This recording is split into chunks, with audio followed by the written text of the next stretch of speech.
This video is gonna be what your options are as an unlicensed chiropractor after graduation while you're working on boards. So if you wanna know what those options are, just stay tuned.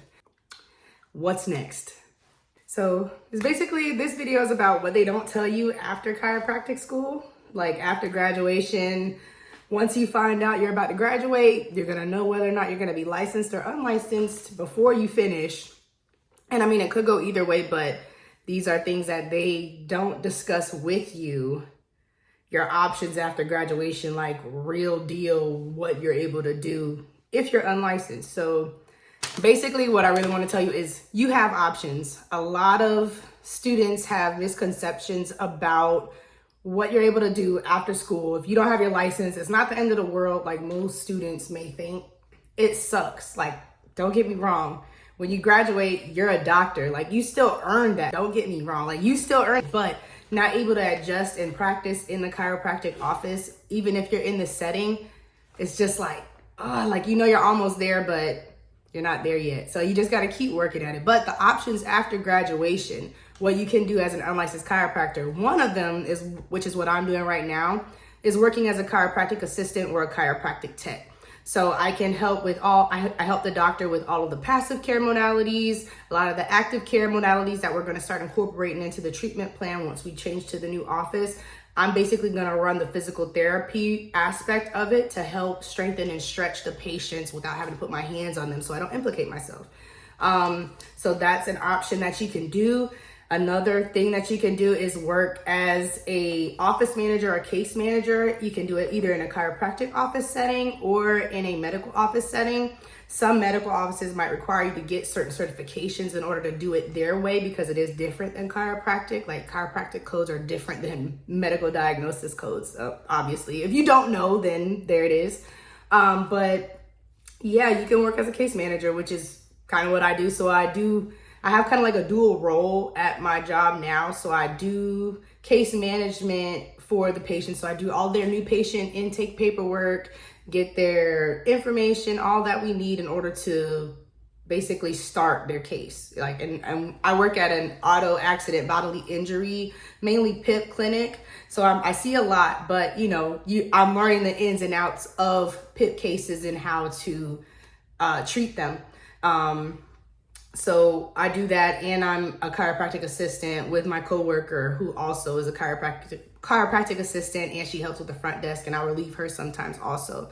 So I mean, you just gotta find the place to go. Like, honestly, what I did, I started cold calling people. I typed in my zip code on Google and I saw chiropractic offices in the zip code of wherever. And I just started calling one by one. Hey, are you hiring? I'm a recent graduate of Palmer College, Florida. I don't have my license yet, but I'm working on it, contingent on getting my license on such and such date. Are you looking for any help around the office? And basically with you asking, do they need help around the office? What do you need? I can fill the shoes in basically anything because of the knowledge base that I have as a doctor of chiropractic. I'm basically you without the credentials. So you can use me, pay me better, you know, than what I would normally get as just somebody graduating out of school, you know, just right out. But, you know, I'm not going to be paid exactly what I'm worth as a doctor of chiropractic. So you kind of have to meet them in the middle. It's not bad either way, but, you know, you're going to take a pay cut. You're not going to get paid as a doctor of chiropractic, and you have to be okay with that because, you know, at least you still get to be in the office. You still get to see a lot of things, but you can't adjust.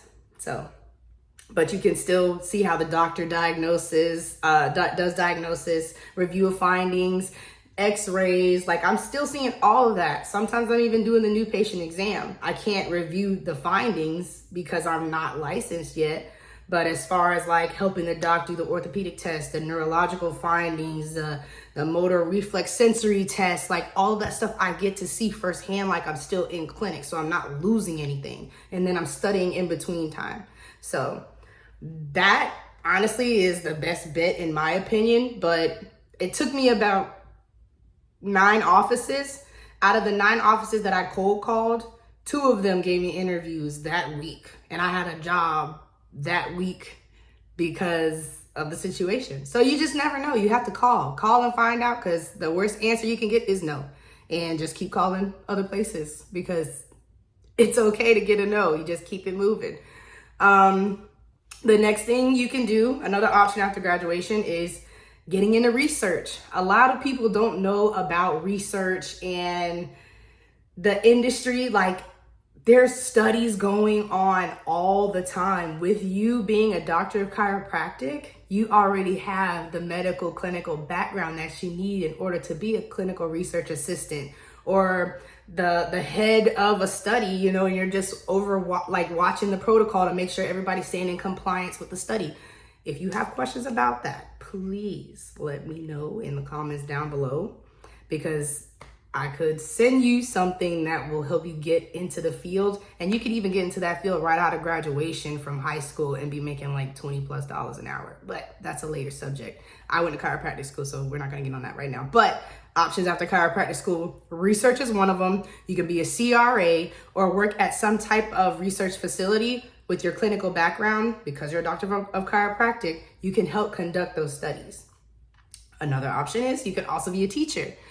I found out that chiropractors can teach anatomy and physiology. Because you're a doctor of chiropractic, you're able to teach other people anatomy and physiology, some of the sciences that you know, like biochemistry, microbiology.